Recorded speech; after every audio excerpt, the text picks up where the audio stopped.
Welcome to Curie Electronics. So today we are going to learn about differentiator circuit. In the previous class we have learned about integrator. So these waveforms I have took from a practical circuit. At the end of the video I will show you what was the practical circuit. This I made a circuit and tested.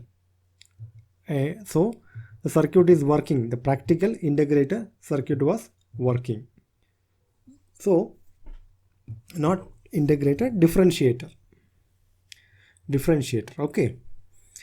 So what is a differentiator?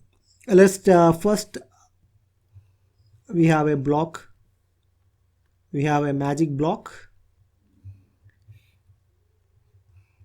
We are applying the input to it. That is V in. V in is the input, and this block provides derivative of V in. That is dV derivative of V in. That is the output. So output of an differentiator. Let me write it here once more. Differentiator.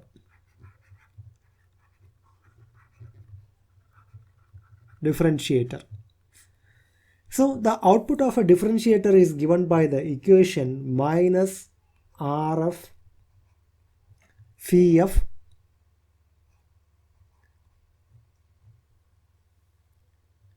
not RF, it is R because it's the input side. Simply not it complicated. R CF V D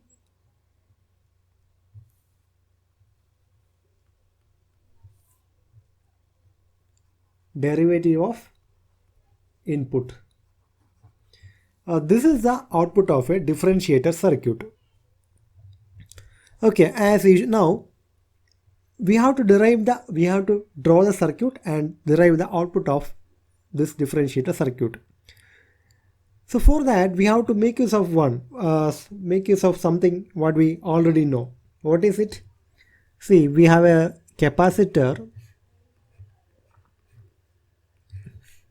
connected across a DC supply V, R and C. What is the current flowing through this capacitor? IC equal to C times dV upon dt. So this we are going to use to derive the output equation of the differentiator. So before continuing, what are the applications of this differentiator? That is used in analog computers. It has got many applications. I am writing the only the important analog computers, and then it is used in wave shaping circuits.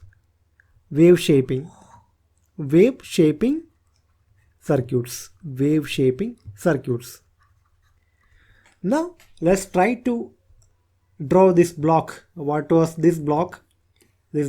What is inside this block? Let's draw it and derive the output equation.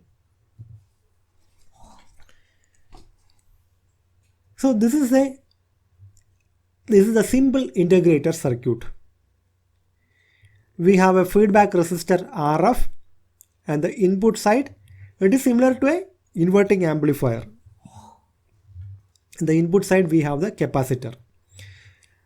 Now we have to apply, to simplify this. See, this in non-inverting terminal, that is this plus is connected to ground. That means this is at 0 volt. Now two op-amp properties we have to make use of. That is a virtual ground.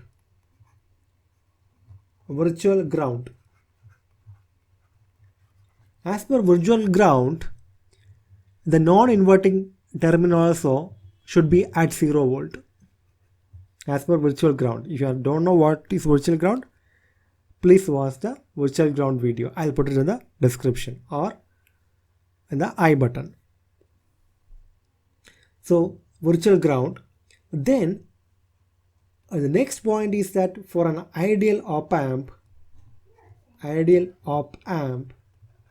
input impedance is very high.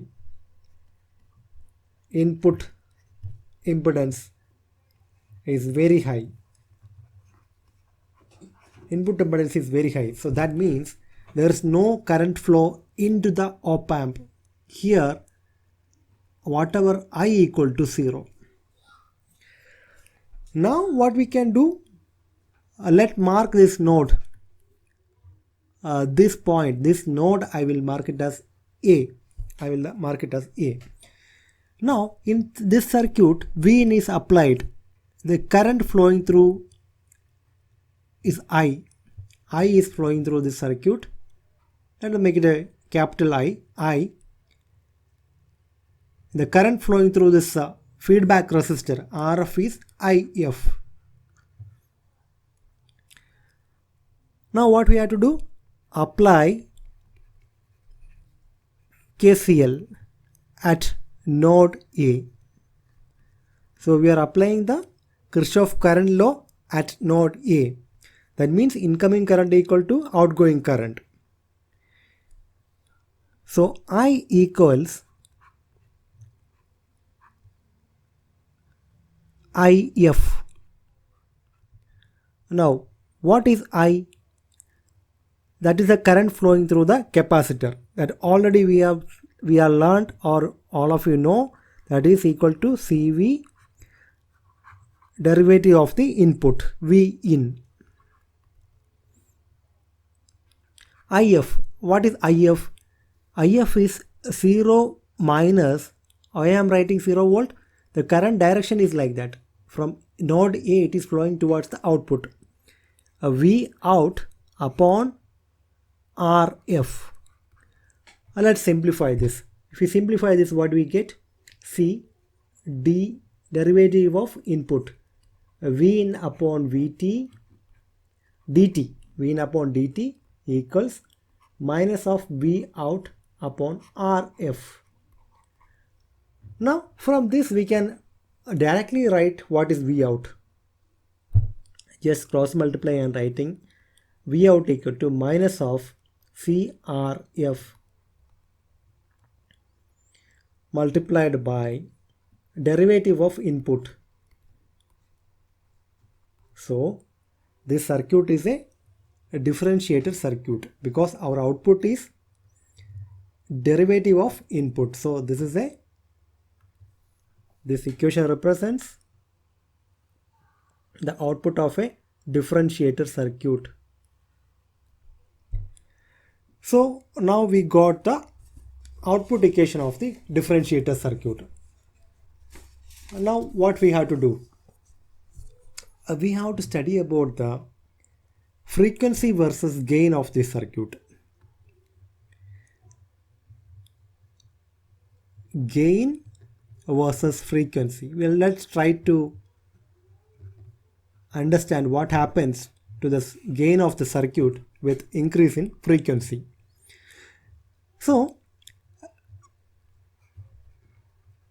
if we replace with the capacitor with the impedance, it is a inverting amplifier. And for an inverting amplifier, gain we know it is minus RF upon the input resistance, that is XC, which equal to minus of RF upon X equal to 1 upon j omega c, which equals, so gain I will write it as AV, minus of j, this instead of omega c, let me write one more step that will simplify.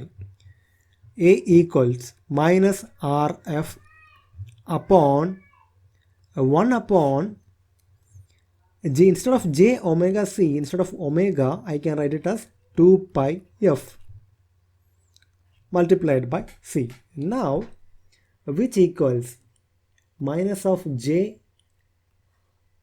2 pi fc rf. Now if you write mod of gain equals 2 pi FCRF. If you see this, this is the equation. If you see this equation, we can understand gain increases with, gain is proportional, gain, let me write it here, a gain is directly proportional to frequency. That means if frequency increases, gain is going to increase. So at higher frequencies, we are going to get high gain. These are, but this is not suitable for a practical circuit.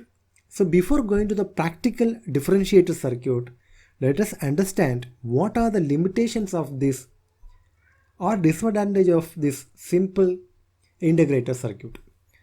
So the limitations, there are mainly two issues with the simple differentiator circuit. Gain increases with frequency, so stability decreases at high frequency. Once stability decreases means what? The circuit starts to oscillate at high frequency. At high frequency, the circuit starts to oscillate.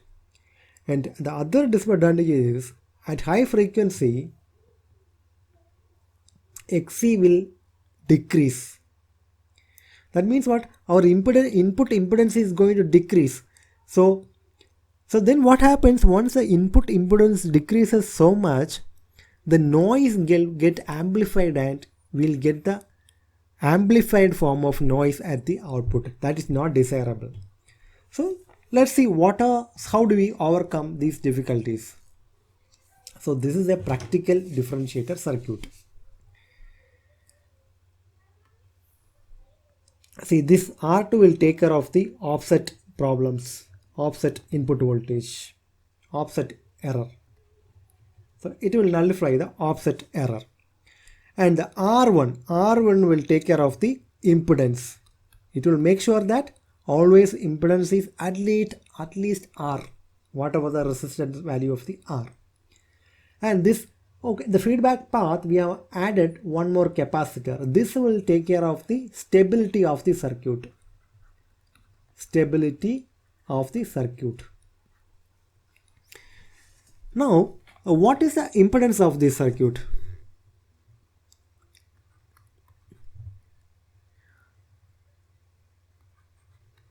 Input, that is going to be at least greater than or equal to R in, that is this R1 resistor. So by looking at itself, you can understand impedance is going to increase. So at high frequency also, the circuit will have some minimum impedance. Now, see here, what you have to understand, we have two LC network. So we should get two cutoff frequencies because we have two RC network here. We should get two cutoff network when we do the cutoff frequency, when we do the frequency analysis. So already we know what is the frequency response of a open loop op amp. So let's start from there.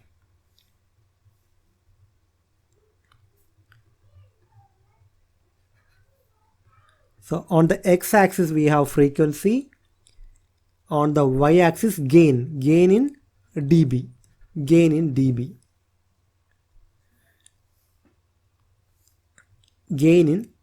Now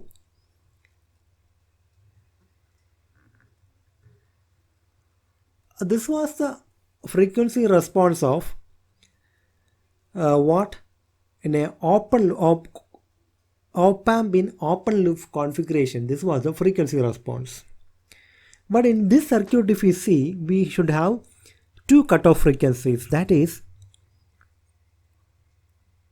the first RC network, that is R1 C1 parallel, that will provide a 20 dB. That with the increase in frequency, that provides a 20 dB rising slope. Then it becomes constant. like a flat response, then the parallel RC combination that will provide a 20 dB fall. So this frequency is the F1, and the second cutoff frequency, that is F2, and this is what it is increasing at the rate of 20 dB per decade, and then it is falling after between F1 and F2 it is constant. The gain is constant. So here after F2 it is decreasing by the same rate, 20 dB per decade. 20 dB per decade it is falling. So this is the frequency response curve of this practical differentiator circuit. So how do you find F1 and F2? Let me write the equation here. F1 equal to 1 upon 2 pi R1 C1.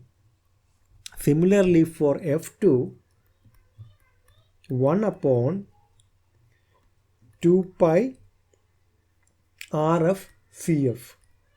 So these will provide two cutoff frequencies. In between, that is going to be stable, going to be a flat response. Okay, now for a circuit to work differentiator, for the practical circuit to work as a proper differentiator circuit, the frequency of the Fs is the frequency of the incoming input signal, that is Vin. What is the frequency of the Vin? That is Fs. That should be equal to 10 times less than the cutoff frequency F2, second cutoff frequency. That should be 10 times less than the whatever the input signal we are feeding.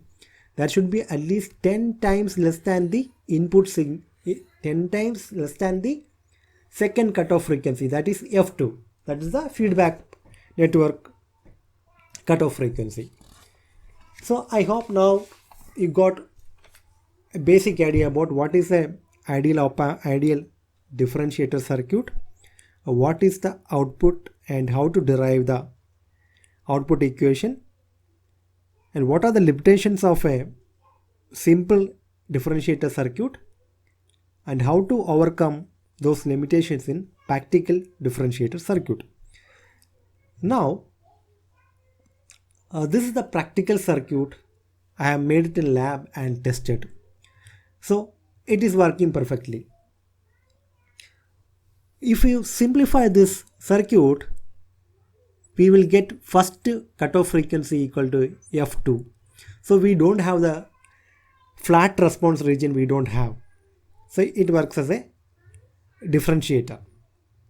Flat response curve we have removed using F1 equal to F2. Both the cutoff frequencies are equal.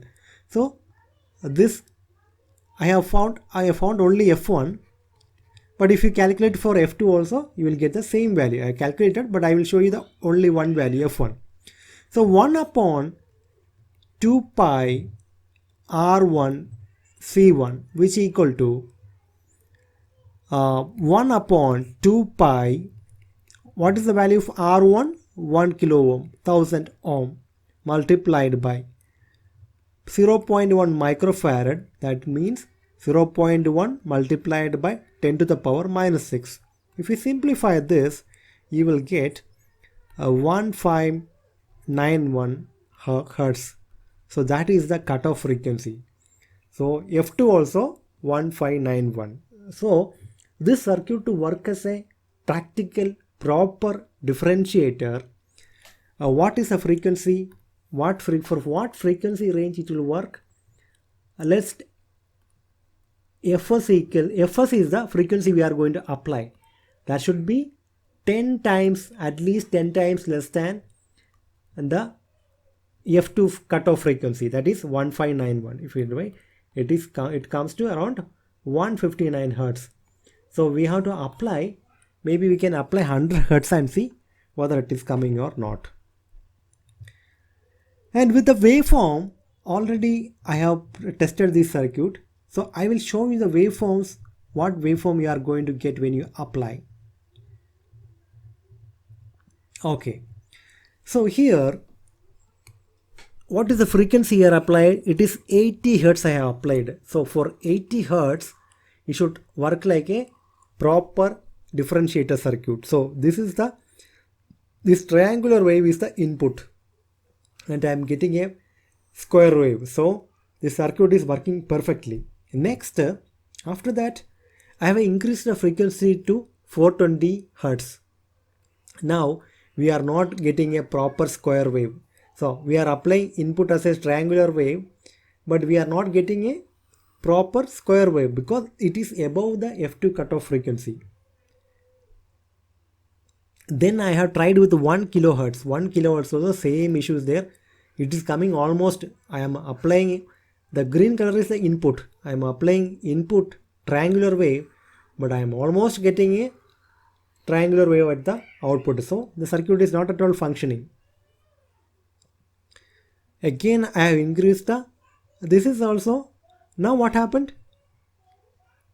Okay, this duty cycle I have varied. Okay, this here it is at 1.7 kilohertz. I am giving the triangular wave input. Then also I am getting almost a triangular sine wave kind of wave. So at high frequency it is not working.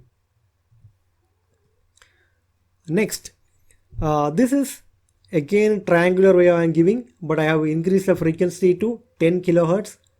I am getting a sine wave, so it is not at all differentiating. And this one, this is a proper differentiation is happening. When I am applying triangular wave, I am getting a square wave. This here I have applied a sine wave function. I have applied a sine wave. This green color is the input. So I am getting a cosine wave. Negative of cosine wave I am getting at the output.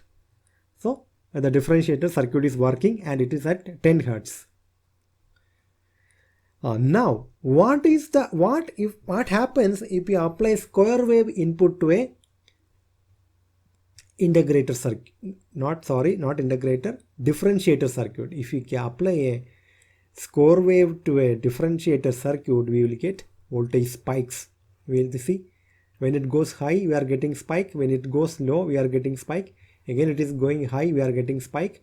But inverted spike, why? Because it's a inverting amplifier configuration.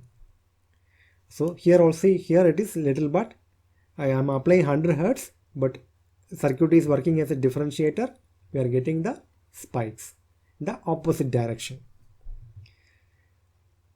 Now I increased the frequency to 1 kilohertz square wave, but it's not working. It's not working as a differentiator circuit.